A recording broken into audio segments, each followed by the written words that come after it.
Esta noche os proponemos partir de viaje por la historia tras las huellas de las tumbas perdidas. Será un recorrido una vez más por el tiempo y el espacio a la búsqueda de restos de grandes personajes desaparecidos. Son muchas las sorpresas que aún nos depara la historia. Y junto a ellas, tesoros fabulosos que yacen escondidos en lugares enigmáticos. Acompáñanos en este viaje único tras las huellas del tiempo. Juntos tenemos mucho por descubrir. El viaje está listo. Diferentes destinos nos esperan y queremos descubrirlos juntos.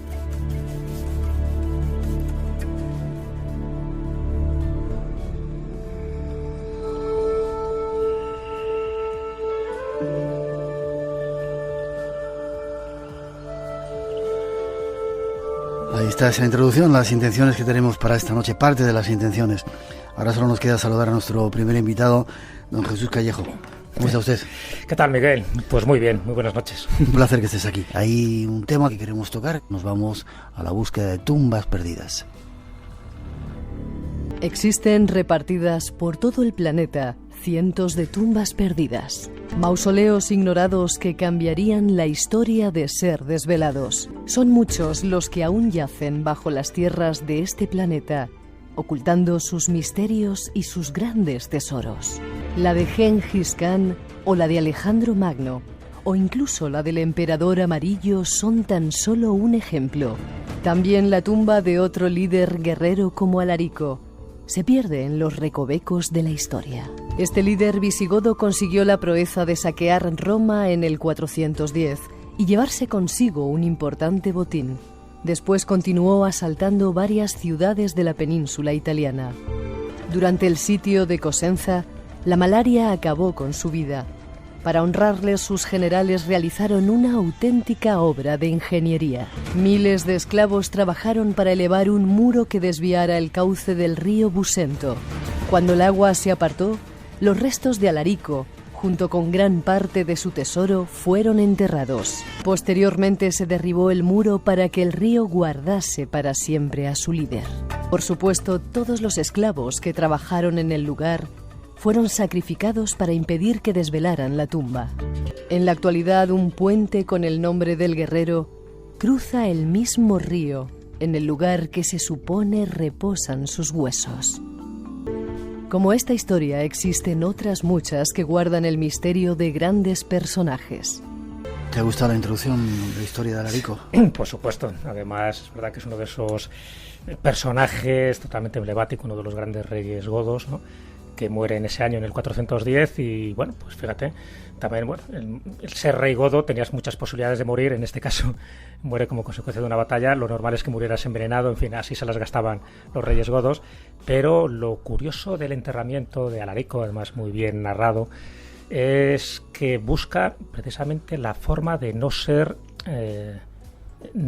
rescatado, o en este caso no ser hallado ni expoliado por el tiempo. Entonces, fíjate la obra de ingeniería tan bestial que tuvo que hacer: desviar todo un río para enterrarle allí y luego que el río vuelva otra vez a su cauce, y luego matar, por supuesto, a todos los testigos, a todos los obreros que hicieron aquella monumental obra. No es el único caso.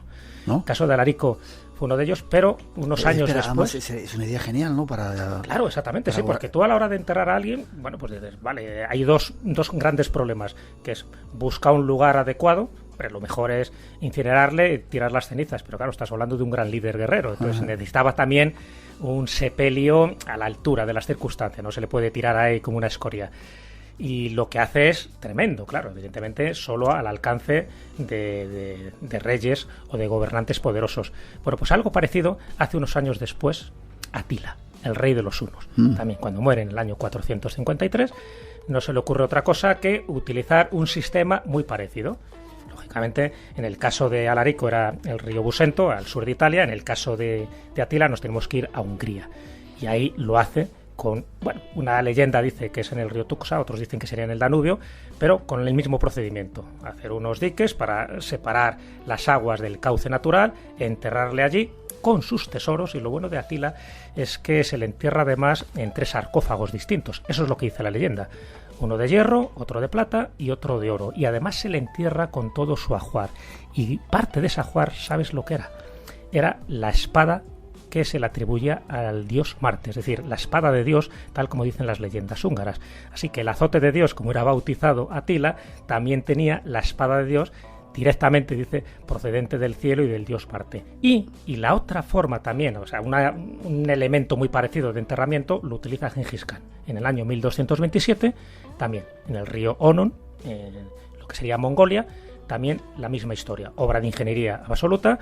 Y lo que pasa es que en este caso, en lugar de matar solo a los soldados y a los obreros, se hace enterrar pues con todo el séquito, incluidos caballos, perros, gatos, hasta 800 vidas arrasó para ser enterrado él y hacer ese viaje hacia el más allá. La misma historia, volvió otra vez el río a su cauce y a saber en qué parte de Mongolia ahora mismo está enterrado, a pesar de que las averiguaciones, las investigaciones y las prospecciones arqueológicas cada vez son más numerosas y dicen los chinos que saben el lugar exacto donde está enterrado Gengis Khan. La leyenda continúa. Espacio en Blanco, con Miguel Blanco, en Radio Nacional. O sea, que era una costumbre más habitual de lo que se pensaba, eso de desviar ríos y enterrarse en los cauces para que nadie pudiera... Exactamente, ahí tienes 3 ejemplos muy representativos, además de 3 tumbas que a día de hoy no se han encontrado. Es cierto que también era posiblemente el enterramiento más costoso. Lo fácil, bueno, costoso también es el Valle de los Reyes o de las Reinas en Egipto, o costoso es lo del Emperador Amarillo, que me imagino que luego lo tocaremos. Pero también esto es muy costoso, porque desviar un río no es fácil. Y si es el Danubio, como también dicen algunas de las crónicas, tú desvías el Danubio y luego vuelve otra vez a su cauce.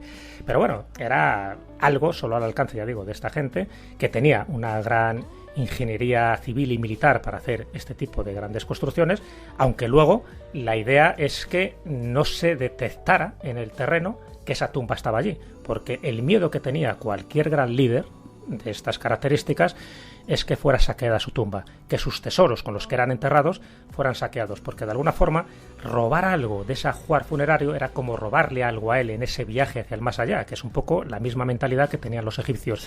Y por eso se penalizaba no solo con la muerte física, sino también con anatemas, con maldiciones, en fin, ya sabes que también había una serie de brujos, de magos alrededor de todo esto, para proteger con maldiciones espirituales el que ese sitio quedara incólume a lo largo de los siglos. Ya hemos hablado de Gengis Khan y de otros cuantos emperadores, habría que ir a hablar de Alejandro Magno. ¿Se está buscando su tumba? ¿Dónde está? También, lo curioso de Alejandro Magno, cuando él muere, y claro, estamos hablando del año 323 a.C., o sea, ha pasado ya mucho tiempo, ¿no? Desde ese siglo IV a.C. Durante ese tiempo, hasta prácticamente el siglo IV después de Cristo, o sea, que del IV a.C. al IV después de Cristo, no había ningún problema. Estaba enterrado en un lugar muy determinado de Alejandría, y esa tumba era visitada pues, prácticamente como la tumba de un santo, por muchísimos peregrinos, por gente, incluso emperadores romanos. Julio César estuvo allí, Augusto, Calígula, y cada uno pues le quitaba algo, ¿no? de la tumba, ¿no? Y lo sustituían por otras cosas. ¿Qué ocurre? Que a partir del siglo IV hay todo un enigma alrededor de esto. También es verdad que es con el florecimiento del cristianismo. Estamos hablando de una tumba pagana de Alejandro Magno, que además él se consideraba también un dios, y ahí es donde corre peligro. Pero corre peligro 2 cosas, y esto es para mí el enigma de la tumba de Alejandro Magno. Porque una cosa es la tumba en sí, que era fastuosa, es lo que se llama el soma, es decir, bueno, revestido, que te puedes imaginar, de oro y de todas las piedras preciosas, y la momia. Entonces, el destino de las 2 cosas son distintas. A partir del siglo IV algo ocurre, pero con toda seguridad relacionado con las revueltas de los primeros cristianos, y esa tumba, por una parte, desaparece, lo más seguro que, en fin, expoliada, troceada, porque era de metal noble, ¿no? Y eso interesaba muchísimo en aquella época. Y por otra parte es el destino de la momia. La tumba yo creo que no la vamos a encontrar en la vida, muy bien guardada debería estar, no la vamos a encontrar en la vida, pero la momia sí se ha especulado dónde podría estar, porque bueno, es más fácil llevarse una momia que llevarse todo ese mausoleo gigantesco que pesaba toneladas y toneladas.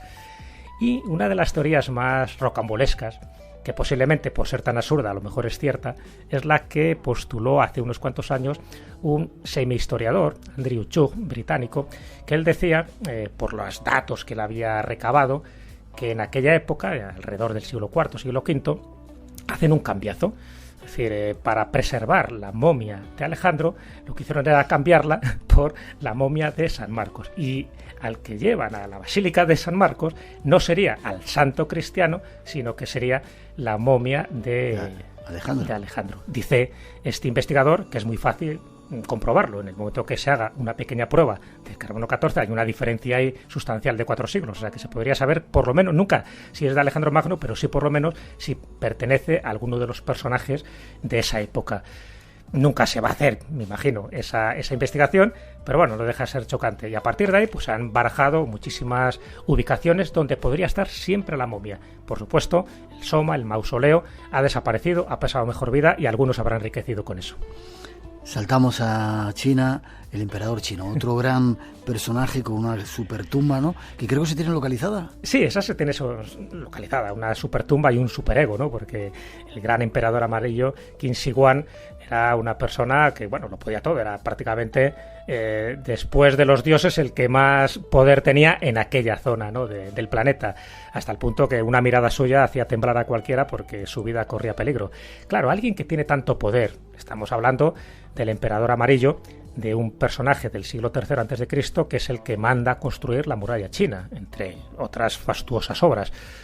¿Qué ocurre? Pues que, claro, antes o después él tenía que morir y él no aceptaba de buen grado tener que morir igual que sus súbditos, igual que la gente que componía su corte, igual que sus concubinas. ¿Cómo va a morir él, que se consideraba un dios?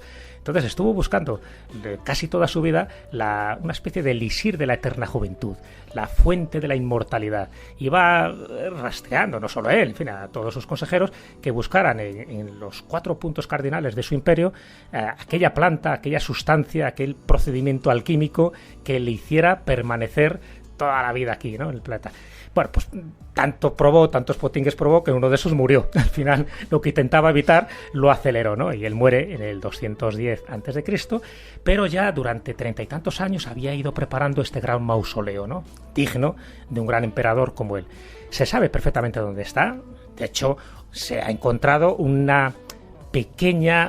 con un pequeño recuerdo de ese gran mausoleo, que son los 8.000 soldados de terracota en Xi'an. Pequeño recuerdo. O sea, eso es un pequeño recuerdo, porque eso está a las afueras, pero se sabe dónde está. En el año 74 se localiza, lo que pasa es que los chinos, yo creo que en ese caso con buen criterio, han preferido tener la tecnología suficiente antes de empezar a hacer la prospección a esa, bueno, es más que una tumba, es prácticamente una ciudad, todo un monumento funerario, donde si los aledaños es el guerrero con el que él se quiso enterrar, con caballos, con carros, en fin, con todo tipo de armamentos, todos distintos además, porque se sabe perfectamente que los 8.000 soldados tienen caras distintas.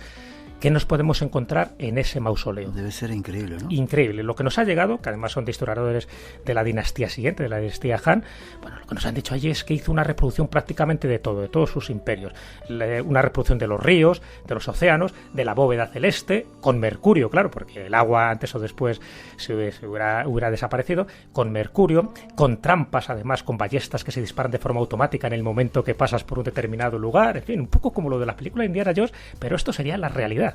Entonces, claro, no quieren empezar a entrar todavía a sabiendas de que saben perfectamente dónde está esta gran tumba. Bueno, puede ser el descubrimiento del siglo, el hallazgo del siglo. Me río yo de lo que ocurrió con Tutankamón en el año 1922 o con la tumba de Sipán. Aquí sería muchísimo más. ¿Por qué? Porque se hizo enterrar con lo mejorcillo de su imperio, y cuando hablamos de lo mejorcillo es con aquellos libros, con aquellos manuscritos que contarían un poco toda la historia de China y con todos los conocimientos tecnológicos y científicos que se atesoraron en aquel momento, porque se intentó enterar con todo eso. ¿Para qué? Porque él pensaba que después de mí el caos, dice, bueno, yo me lo llevo todo conmigo, y los que no murieron con él, porque también murieron muchísima gente, claro, todos los que empezaron a hacer aquella tumba en el momento que a él le entierran, sin decirles nada, los sellaron totalmente y ahí quedaron enterrados de por vida, ¿no? O sea que encima tiene guardianes del más allá, espectros en la sombra, que le sirven todavía de intermediarios con ese otro mundo. Desde luego, todo lo que se sabe o todo lo que se especula o lo que se intuye de esta tumba palidece cualquier descubrimiento arqueológico que se haya hecho en la actualidad. Para hacer las tumbas, antes de pasar a la segunda parte, que vamos a hablar de personajes históricos desaparecidos en nuestro país, se buscaban, al igual que se hacía en las catedrales o las ermitas, lugares especiales, fuera ya de los que enterraban en los ríos, es decir, buscaba ese emperador buscó un sitio especial, mágico, sagrado, que le permitiera volar más rápidamente al más allá? Sí, sin ninguna duda. A ver, cuando se buscaba una ubicación de estas tumbas, es decir, estamos hablando de grandes guerreros que eran muy codiciados, no para intentar llevarse el cadáver, que eso les daba igual, era todo lo que se enterraba junto con estos grandes guerreros, estos grandes emperadores o reyes.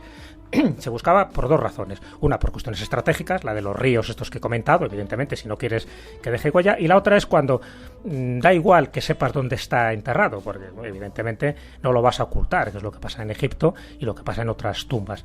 Pero ya que se sabe el sitio, por lo menos poner todas las precauciones y todos los impedimentos y todas las trampas posibles para disuadir a los saqueadores. Aún así no les disuades, porque da igual, muere uno y te entran otros 100 al día siguiente, no pasa nada. Pero sí que en el caso del emperador amarillo, que sabía mucho de este tipo de, vamos a llamarlos de técnicas, de lo que ahora diríamos un poco el feng shui, de esa geomancia, conocía perfectamente las cosas. De hecho, ya te digo que iba buscando precisamente ese elixir de la Tierra Juventud, iba buscando la isla de los inmortales, de la que hablan los taoístas. O sea, que él estaba convencido de ese pensamiento mágico que se destilaba en aquel momento, en aquella época. Y se sabe que el lugar que él elige, que podía haber elegido cualquier lugar de su imperio, de su vasto imperio, elige ese sitio en concreto muy cerca de Xi'an. ¿Por qué? Porque dice que se daban las mejores condiciones de esa conexión entre el mundo subterráneo y el mundo celestial. De ahí que él se hiciera enterrar con todo tipo de representaciones de los 4 elementos. Ahí está el cosmos, ahí está la tierra, las montañas, porque hace también una reproducción geográfica. Hay todo un mapa en relieve, en 3 dimensiones de lo que sería su imperio. Entonces tenemos todos los 4 elementos y además en un lugar que él pensaba que era como la puerta de acceso, el Stargate, para ir directamente hacia la inmortalidad. También en nuestro país se encuentran trazas de estos tesoros que yacen aún ocultos. Tumbas de ilustres hispanos siguen desaparecidas, como la del rey Almanzor o la del rey Don Rodrigo. Y si seguimos avanzando un poco más en el tiempo, ¿dónde fueron a parar los huesos de Lope de Vega, Calderón de la Barca o Quevedo? Parece mentira que los más grandes escritores de la literatura española sigan en paradero desconocido, como ocurrió con Velázquez. Parece que sus restos fueron enterrados en la cripta de la iglesia de San Juan Bautista, muy cercana al Palacio Real. En 1811 fue derribada por orden de José Bonaparte, conocido como Pepe el Plazuelas, por su afán de destruirlo todo para construir grandes plazas, y los restos desaparecieron. Hace unos años, aprovechando las obras de un parking subterráneo, la Comunidad de Madrid, junto a arqueólogos e historiadores, buscaron los restos del pintor sevillano en la Plaza de Ramales, el mismo lugar donde se encontraba la iglesia de San Juan. Durante meses se habló mucho de esta búsqueda. Pero los restos de Velázquez, que había sido enterrado junto a su mujer Juana de Pacheco en 1606, nunca aparecieron. Sigamos la pista de estos desaparecidos por nuestra geografía. Almanzor. ¿Dónde, qué pasó con si este me permites, Miguel, antes sí. Un par de matizaciones un poco de este texto que hemos visto, sí. Porque Quevedo ya le hemos encontrado, ya no son de esas tumbas perdidas, por lo tanto ya habría que quitarle de ese panteón de personajes ilustres que está por encontrar. Está ahí en Villanueva de los Infantes. Parece que no completo porque le falta la cabeza, pero bueno, se ha identificado. Y cuando muere Velázquez es en 1660, no en 1606. A partir de ahí es cuando empieza ya un poco esa especie de búsqueda. No en ese momento, le entierran en esa iglesia de San Juan, efectivamente, en la Plaza de Ramales, cuando se hizo aquella prospección, que se pensaba, ¿no?, que una vez que se había descubierto la iglesia de San Juan, derruida, como bien decíais, por José Bonaparte, pues ahí debería estar enterrado. Pero claro, como se sabía que esa iglesia iba a ser derruida, o sea, no es por un terremoto ni nada, sino era dentro de esa planificación urbana en la que se había empeñado el Bonaparte, pues se le lleva, parece ser que al convento de San Plácido. O sea, que ahí es donde estarían supuestamente los restos del pintor Velázquez y de su esposa. O sea, que ahí todavía seguimos un poco con la pista. Bueno, me preguntabas por Almanzor. Si quieres un poco, bueno, Almanzor y Rodrigo son como de esos dos personajes básicos, ¿no?, de la historia medieval española. Incluso si fuéramos un poco más atrás, otro del que no hemos comentado, pero lo comento de pasada, que también es la de Viriato. Es decir, dentro de Lusitania, dentro de esa Hispania de aquel momento, pues también la tumba de Viriato habría que localizarla, y hay distintas pistas. En el caso de Almanzor es curioso, ¿no? Cuando él muere en el 1002, además muere sin haber perdido ninguna batalla, era uno de estos caudillos que era temido, ¿no? Allí por donde pasaba era como Atila, arrasaba todo lo que encontraba a su paso, ¿no? Solo respetó en su momento las campanas de Santiago de Compostela, pero bueno, la respetó para luego hacer una especie de velorios por ahí y dejarlas en Córdoba.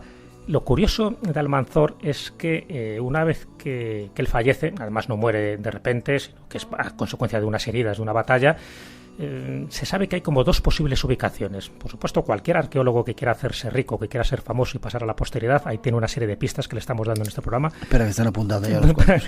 En concreto de Almanzor, como todos los sitios, siempre hay dudas y lugares, ¿no? Otra cosa es que luego estén en esos lugares. Y se habla de Medinaceli. Estamos hablando de Soria, de la provincia de Soria. Entonces, tanto en Medinaceli como en Bordecores son los dos lugares donde dicen que pudo haber sido enterrado, porque él muere en el camino. En fin, llevarle luego a toda la zona sur, al Andaluz, era complicado porque, bueno, con los calores de la época, el cuerpo era muy complicado mantenerle. Entonces se decidió enterrarle en algún lugar en concreto de estas dos localidades sorianas que te acabo de comentar. Medinaceli y Bordecordes, que es una localidad también muy cercana de Medinaceli. Bordecores, que está más pequeñita que Medinaceli, pero muy relacionado con ese último itinerario que está siguiendo Almanzor y, por supuesto, sus tropas intentando salvarle. Todavía se pensaba que se le podía curar, pero las heridas eran de tal gravedad que al final, por una septicemia, pues el hombre las palma. Y la palma con esa aureola de caudillo invicto, ¿no? El caso de Almanzor. Por lo tanto, ahí tenemos una pista interesantísima dentro de esa provincia de Soria. Y en el caso de Rodrigo también se le da muchas ubicaciones. Es curioso porque don Rodrigo supuestamente muere en la batalla de Guadalete en el 711, que es en el momento clave, ya sabes, donde entran las tropas musulmanas. A partir de ahí, pues ocurre lo que ocurre y empieza un poco más tarde la Reconquista. O bien muere en la batalla de Guadalete en ese 711, o bien dicen cómo se encontró también en la Edad Media una tumba con una inscripción muy llamativa, porque ponía Rodericus Res, el rey Rodrigo. Claro, ¿dónde se encuentra esto? En Viseu, en Portugal. Entonces eso es lo que hace suponer que sobrevivió a la batalla de Guadalete y sobrevivió lo suficiente como para morir en esta localidad portuguesa y posiblemente a mejor 1 año o 2 años después. Eso es otra de las posibilidades. También se habla de una ubicación en Huelva y en la Sierra de Francia, en Salamanca. Cualquiera de esos sitios son los que dice la leyenda, hasta el punto, y desde mi punto de vista también se exagera, es que dice que la ciudad Rodrigo debería su nombre precisamente a que Rodrigo fue enterrado muy cerca de esa localidad en la provincia de Salamanca. Yo creo que exagera, no tiene nada que ver una cosa con otra, pero está claro que Rodrigo, a pesar de la ignominia final de su reinado, antes hemos hablado de uno de los reyes godos, Alarico, pues bueno, pues con Rodrigo se termina esa dinastía goda, a partir de ahí empieza esa etapa musulmana y la etapa de la Reconquista. Nadie quiso saber ya nada de él y de hecho es uno de los nombres prohibidos. No sé si sabes que si dentro de la monarquía española hay ciertos nombres tabús que no se pueden poner. No lo y sabía, uno de ¿sí? ellos es Rodrigo. ¿Sí? Claro, porque siempre el que termina con una dinastía, con un linaje, se convierte ya en una especie de nombre prohibido y por eso en determinados lugares y países hay ciertos nombres que no se pueden poner. Por ejemplo, el caso del rey Arturo. No en este caso porque fuera un mal rey, sino porque están esperando que vuelva otra vez a Arturo. Y si algún día en Portugal hay monarquía, nadie le pondría al rey Sebastián, porque todavía se está esperando el sebastianismo, está esperando que el rey don Sebastián vuelva otra vez de las penumbras ahí de Avalon a volver a reinar, pues eso, junto con Arturo y con todos estos reyes míticos que pasan a la posteridad más por el mito y por los deseos de ese rey perfecto, de esa especie de rey griálico, ¿no?, que imponga a través del orden y la ética, más que por las razones prácticas que se sabe perfectamente que están muertos y bien muertos. Pero para que veas también cómo incluso en la historia esos nombres luego marcan el carácter de las distintas dinastías o monarquías que le suceden. Qué curioso.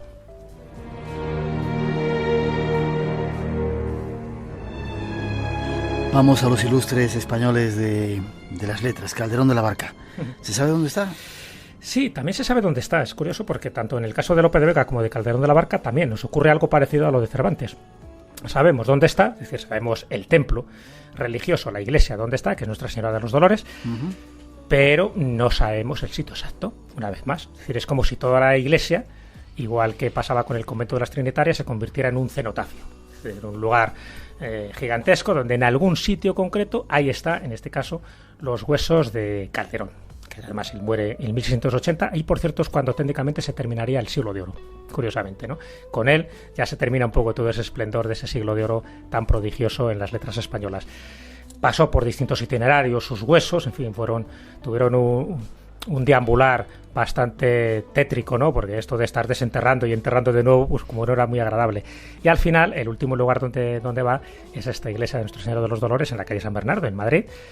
Pero lo mismo, se hicieron obras, remodelaciones y al final sus huesos fueron a parar a otra parte. Comentan algo muy curioso también, el capellán real de esta parroquia sabía perfectamente dónde estaban estos huesos, pero también se empeñó en revelarlo justo cuando se fuera a morir. Y siempre tiene la manía de morirse antes, ¿no? sin contarlo, ¿no? Eso también es un poco lo que cuentan, y con lo cual da más rabia todavía. Él decía que estaba en una piedra concreta en el crucero de esta parroquia, pero que él señalaría algún día qué piedra era. Es verdad que ahora, si funciona la técnica del georradar, podría perfectamente aplicarse para esta parroquia madrileña e intentar encontrar los huesos de Calderón de la Barca, porque también se sabe que tiene una fisonomía concreta, se sabe a qué edad murió, y por lo tanto, bueno, pues gracias a ese estudio anatómico y antropológico se podría determinar, creo yo, dónde puede estar enterrado. Y en el caso de Lope de Vega, sí, por esa terna, ¿no?, de grandes escritores del siglo de oro, nos ocurre un poco 3/4 de lo mismo. Sabemos que está enterrado, se le enterró en la iglesia de San Sebastián, que está en la calle Atocha, en la parte de atrás de esa iglesia de Sebastián, que ahora por cierto es una floristería. Allí estaba el famoso cementerio, fíjate, justo además en la entrada del barrio de las Letras, en un lugar tan emblemático. Mucha gente que pasa por allí, cuando entra por la calle Huertas, ve que hay una floristería que está en la parte de atrás de la iglesia de San Sebastián. Bueno, pues aquello fue un cementerio, y ahí estaba enterrado, entre otros, Lope de Vega. Bueno, lo que ocurre con este tipo de cosas, ahí cuando le entierran en el año 1635, ahí se queda hasta unos 20 y tantos años después. ¿Qué ocurre?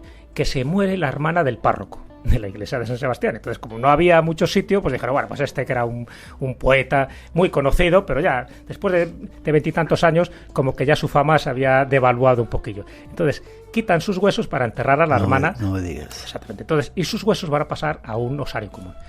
Y ese osario común es el que, no se sabe dónde está, y si un día se encuentra el osario, ahí sí que es muy difícil distinguir cuál puede ser los huesos de Lope de Vega. Y lo curioso, para que veas un poco cómo son los guiños caprichosos de la historia, él está enterrado dentro de ese osario común con Marta de Nevares. Marta de Nevares era su última amante, pero con la peculiaridad o con el agravante de que esa última amante es cuando él ya se había ordenado sacerdote. Él se ordenó sacerdote para precisamente huir de esa pecaminosa vida, ¿no?, del mundanal ruido, y al final, pues, en fin, la cabra tira al monte y se lió con Marta de Nevares. Bueno, pues está enterrado con ella. Y también, y aquí es donde te digo el guiño este caprichoso, está enterrado con uno de sus mejores enemigos, que era Ruy de Alarcón. O sea, se llevaban fatal, se tiraban pullas literarias, no se podían ver por la calle, y mira tú por dónde que le iba a decir que para el descanso y el reposo eterno iban a convivir juntos en un osario común. Seguimos adelante, nos quedan todavía algunas tumbas, hay muchas por descubrir, pero con Jesús Callejo esta noche queremos dar los datos de quizás las últimas. Seguimos viaje por el mundo a la búsqueda de tumbas perdidas. Y entre las muchas que aún se hallan ocultas, surge la del temido rey Atila.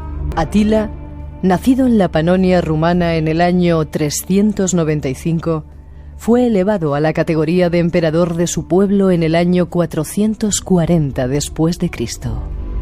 Su ferocidad y conocimientos estratégicos fueron un arma implacable para sus enemigos, los cuales le denominaron el azote de Dios. Sus hordas llegaron a plantarse ante las puertas de Roma, y solo el botín y la superstición salvaron a la ciudad eterna de ser destruida. Atila parecía llamado a poner punto y final al imperio más poderoso del mundo antiguo. Sin embargo, la enfermedad y los excesos de una vida disoluta frenaron bruscamente sus ansias de poder. Sobrecogidos por el dolor, los hunos comenzaron los preparativos para despedir al que había sido el personaje más temido de su tiempo. Cuenta la leyenda que el cuerpo de Atila fue enterrado en 3 ataúdes, uno de hierro, otro de plata y el último de oro puro.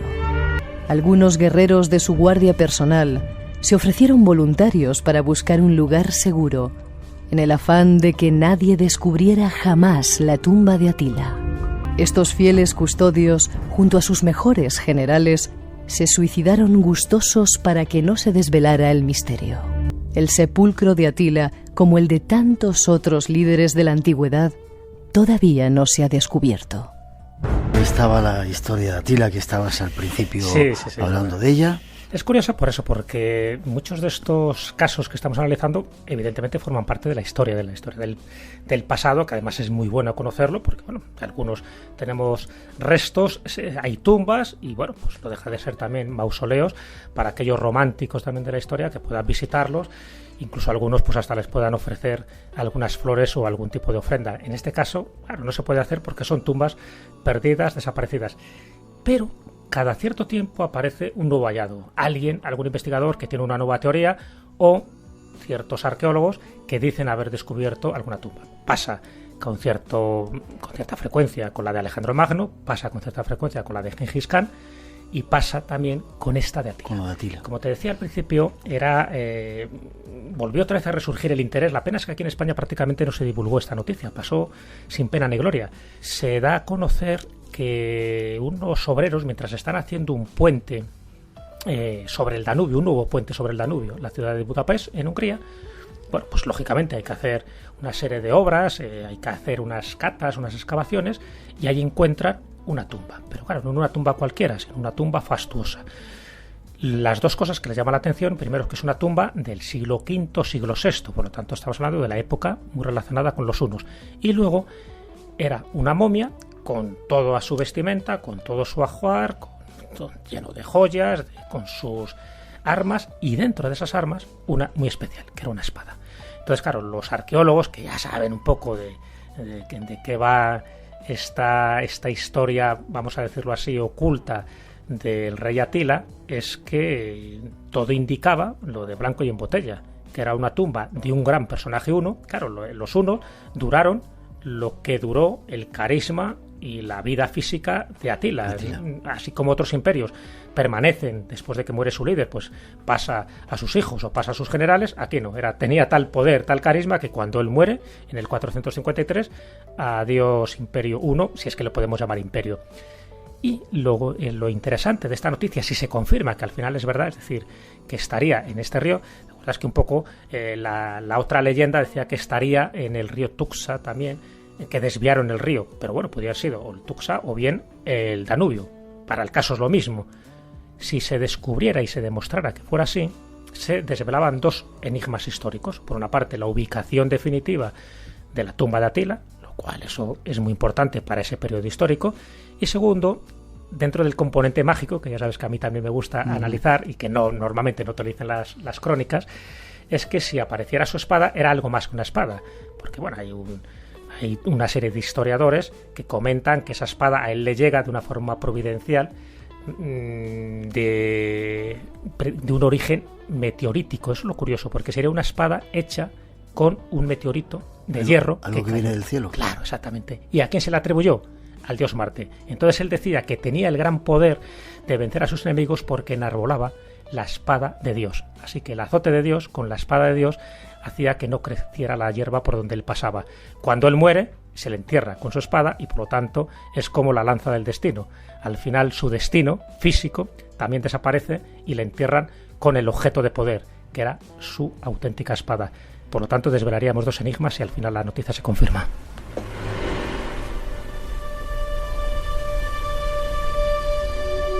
En 1 minuto 30 segundos nos preguntan la del Cid. ¿Está localizada la tumba del Cid? Sí, pues está en la Catedral de Burgos, está claro. Además con Doña Jimena. Están además en un lugar muy estratégico y perfecto. Durante mucho tiempo es verdad que estuvo en distintas ubicaciones, pero ahora el que vaya a la Catedral de Burgos, además de ver el Papa Moscas, verá también la tumba del Cid. Vale, nos quedan dos grandes continentes donde hay muchas tumbas perdidas, como es América, el mundo mesoamericano, y Egipto. Quedan muchas y tú lo sabes mejor que nadie, ¿no? Yo creo que eso también es el encanto que tiene Egipto, ¿no? Tanto en el Valle de los Reyes como en el Valle de las Reinas todavía quedan muchas cosas, por descubrir. A lo mejor no las momias, porque muchas momias fueron cambiadas de lugar. Es más difícil descubrir pirámides, a pesar de que también cada cierto tiempo se están descubriendo pirámides. Pero por lo menos se ha datado en 20 reyes, en 20 faraones que todavía están por descubrir de distintas dinastías. Y algunos grandes faraones, ¿no? Y algunos grandes faraones. Estamos hablando de Ramsés VIII, de Amenofis I, de Tutmosis II, de Amosis, por ejemplo. Todos ellos están todavía por descubrir. Ya no te digo la tumba de Cleopatra, por ejemplo, la última reina egipcia, la de Imhotep. ¿Quién era este personaje? No era faraón, pero sí era el arquitecto, el visir, el consejero de uno de los grandes faraones. Estamos hablando del faraón Zoser, de la tercera dinastía, que tiene esa pirámide escalonada en Saqqara. Bueno, ya todos los títulos. La mano derecha era como, pues eso, como el visir, pero bueno, ya sabes que era una especie como el valido, el que realmente al final tomaba las grandes decisiones, ¿no? Y una de las grandes decisiones pues era construir la tumba de su faraón, de Zoser, pero hasta ahí bien, y la tenemos localizada, esa pirámide escalonada, que también es un portento arquitectónico para la época en que se construye. Pero ¿qué pasó con la de Imhotep? Ese gran personaje que decidió prácticamente, o estuvo metido en todas las decisiones políticas, estratégicas del momento. Aquí hay que juntarlo con una leyenda que se asocia a este gran personaje. Él decía que gran parte de los conocimientos, que eran muchísimos, procedían de un libro hecho con papiros. Sí. Y que ese gran libro del conocimiento es lo que a él le permitía saber lo que sabía y de alguna forma pues tener conocimientos más allá de los conocimientos humanos, ¿no? Por lo que luego se fue desvelando en distintas actividades en las que él estuvo implicado. Cuando él se entierra, y no sabemos en qué tumba, claro, imagínate, ese gran arquitecto que es capaz de hacer lo que hizo para Zoser, él no iba a hacer algo tan ampuloso, evidentemente, pero sí tuvo que haber hecho una tumba pues prodigiosa y también con todas esas características mágicas y de protección mágica también, porque él sabía muy bien todo ese tipo de cosas. Si se descubriera, ocurriría lo mismo que decíamos un poco también con lo de Atila. Podíamos matar dos pájaros de un tiro. Por una parte, la ubicación de este gran personaje, que además ha sido objeto de novelas como de Christian Jack, por ejemplo, o de Philip Aldelberg.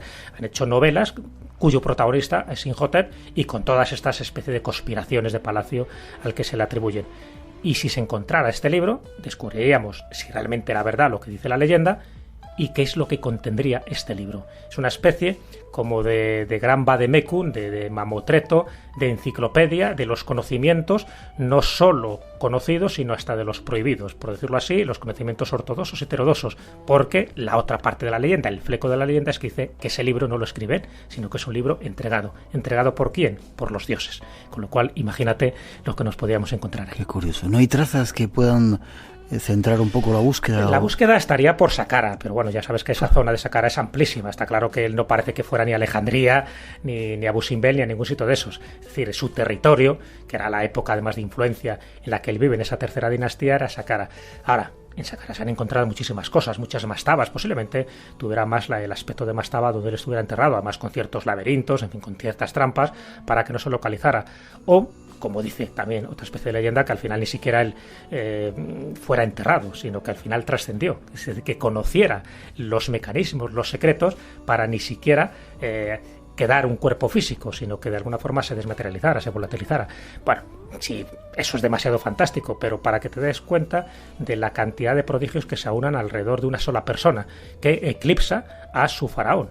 Muy poca gente habla de Zoser hoy por hoy, y sin embargo, mucha gente habla de él hasta el punto de que le ponen como protagonista de sus novelas. Hablabas de Saqqara, vimos una tumba, esta sí estaba descubierta, el Serapeum, que hablábamos hace un momento. Una tumba que estaba dedicada al buey Apis y quizá uno de los sitios más misteriosos que hay en Egipto, ¿verdad? Para mí sí, yo cuando lo vi hace años, en mi primera visita a Egipto, antes de que luego lo cerraran, como sabes ha estado durante bastantes años clausurado. Cuando yo lo vi fue lo que más me impresionó, y verás que en Egipto te impresiona todo, sobre todo la primera vez que vas, ¿no? Me impresionó incluso más que las pirámides, porque las pirámides, bueno, sabes que están ahí, y luego cuando las ves, dices qué grandes son, y cuando ya entras ni te cuento. Pero es que lo del Serapeum no me lo esperaba. Sí había leído ciertas cosas, sobre todo, pues ya sabes, de Peter Colosimo, en fin, de todos estos grandes escritores del realismo mágico. Pero cuando entras allí, cuando ves esas dos grandes filas de grandes sarcófagos, supuestamente destinados a estos bueyes sagrados, que luego dentro nunca se ha encontrado ningún buey sagrado, ni los huesos, ni nada que se lo parezca. Sí, distintas sustancias como bastante sospechosas. te quedas sorprendido. Primero, ¿quién ha podido construir aquello? Luego, además, sabes que también las tienen un pulimiento perfecto, ¿no? Todo lo que son las cavidades de esos grandes sarcófagos. Hacer todo esto para unos bueyes sagrados, por muy sagrados que fueran, también eran sagrados los cocodrilos o los ibis, y bueno, les momificaban y punto. No les tenían que hacer este tipo de tumbas tan ampulosas. Claro, ahí te quedas un poco sorprendido. ¿Qué es lo que hay? Pues una cosa es lo que nos cuentan y otra cosa es la realidad. La realidad no la sabemos, podemos especular. Yo, mi particular idea, a pesar de que no tengo las pruebas ni los datos, pero yo no creo que fueran tumbas de bueyes. Era otra cosa, para contener otra cosa, que justificara el gran esfuerzo de poder hacer esos grandes sarcófagos que luego se cerraban herméticamente. Ahora hay algunos que están abiertos, pero los tuvieron que abrir en su momento cuando fueron descubiertos. Con dinamita incluso. Con dinamita, o sea que imagínate cómo estaban desellados aquello. Y luego que tú abres aquello que era como recipientes sellados en el tiempo y en el espacio, como si fueran, pues eso, una especie de cápsula, ¿no? Que quedó ahí para la posteridad, y que luego, después de ese esfuerzo, no encuentres nada dentro. No tiene lógica. Como no tiene lógica, pues, en fin, ahí la imaginación se dispara. Ya. ¿Quizá tumbas de gigantes? Tiene toda la pinta, evidentemente, claro, pero no puedes hablar de gigantes. Ya. Salvo que hagamos caso a la famosa cronología esa casi alucinante que tiene Egipto antes de la primera dinastía, cuando había predinastías, cuando estaban los Ensujor, cuando hablaba de dioses, de semidioses, etcétera, etcétera. Pero claro, es que son varios los que hablan de ese tipo de cronología. Pero como rechina a cualquier historiador y a cualquier egiptólogo, pues se descarta. Entonces a Manetón se le deja de lado y pues la piedra de Palermo y esos papiros donde aparecen esas cronologías se dicen que son fantasías y solo se empieza a contar a partir de Menes en ese 3000 años antes de Cristo. Y es cierto que la historia está por descubrir, está por reescribir. Cada hallazgo de estos, de cualquier cultura, ya si vamos por ejemplo con la cultura nazca o con la cultura tehuanaca o con la cultura moche, todas estas culturas solo tenemos una serie de datos, porque nos faltan, en la mayoría de los casos, nos falta descubrir a los grandes gobernantes. Lo mismo que pasaba con Egipto, ¿no? Dicen que en el laberinto de Jaguara, si algún día se descubre ese laberinto, estarían los primeros 12 reyes de la primera dinastía que están por descubrir. Casi para terminar, Saji Aguas, conocido... bueno, salían todos los documentales siempre de Egipto, ministro de Antigüedades en los anteriores gobiernos, decía que estaba a punto de descubrirse la tumba de Marco Antonio y de Cleopatra en Egipto. ¿Crees que puede estar cercana? Son tumbas desaparecidas también, ¿no? Perdidas. Sí, exactamente. Sí, él lo comentó. Ya sabes que también Zahi Hawass daba informaciones dosificadas en los momentos puntuales, sobre todo cuando era alguna campaña turística. Pues bueno, era interesante reactivar el turismo con algún descubrimiento o con el anuncio de un posible descubrimiento. Y en aquel caso era una arqueóloga que decía tener la ubicación de esa tumba. Una tumba doble, por decirlo así. Estaría Marco Antonio y Cleopatra, cuando Cleopatra al final se suicida, porque en fin, para huir del escarnio y de la humillación que le iba a someter a Augusto, pues ella decide suicidarse y dicen que su cuerpo lo enterrarían junto con el Marco Antonio. ¿En dónde? En alguna zona de Alejandría. ¿En qué zona es donde dicen que se ha delimitado? En Abu Siris. Vale, pero claro, ¿en un sarcófago de cristal quizá? Eso comentaban, pero ese sarcófago de cristal no se ha visto. Ahí está la historia. ¿Qué ocurre? Que cuando se dio esta noticia, yo recuerdo por lo menos que ya hace 5 años que yo la escuché, era casi algo inmediato, es decir, que en el verano siguiente se daría a conocer, porque no dejaba de ser un reclamo para que viajaras a Alejandría y ahí te llegaras hasta Abu Siris y vieras aquel sarcófago que ya me imagino que estaría habilitado para la visita turística, cobrándote tus correspondientes libras. Sin embargo, pasó ese año, pasó el siguiente y nada de nada. Y no tiene nada que ver con la primavera árabe, porque esto estamos hablando de mucho antes. ¿Qué quiere decir? Que a veces, y esa es la sensación que tengo, se lanzan bulos sin el fundamento adecuado. Es decir, que posiblemente se pensara que estaban entre las pistas de estas dos tumbas, pero al final no han aparecido o eran otras tumbas. Entonces, en lugar de admitir nos hemos equivocado, hemos fracasado, esta no es la tumba de Cleopatra, en lugar de decir lo que para mí sería lo más honrado, se callan y dicen, bueno, pues vamos a correr un tupido velo y que no pasa nada. Yo creo que eso es un error. Las cosas se descubren, y si no, pues no pasa nada. Cualquier tumba que se descubra de ese periodo, y además estamos hablando de un periodo tolemaico también muy interesante, pues sería genial. La sensación que tengo es que ahí dieron un patinazo y no habían descubierto la tumba de Cleopatra. Esta música dice que tenemos que terminar, desgraciadamente. Jesús, ha sido un placer estar contigo. ¿Forma de contacto? ¿Hay alguna forma de seguir lo que estás haciendo? Sí, bueno, ya sabes, a través de la escóbula de la brújula, ¿no? Pues ahí nos pueden contactar, no solo a mí, sino a todos mis compañeros, laescobula.com en la página web y también a través de mi página de Facebook. Ha sido un placer tenerte en el programa. Espero que regreses prontito. Tenemos mucho todavía que descubrir y que compartir juntos y que disfrutar de este medio tan increíble que es la radio. Muchas gracias, Miguel. Pues aquí estaremos. Gracias.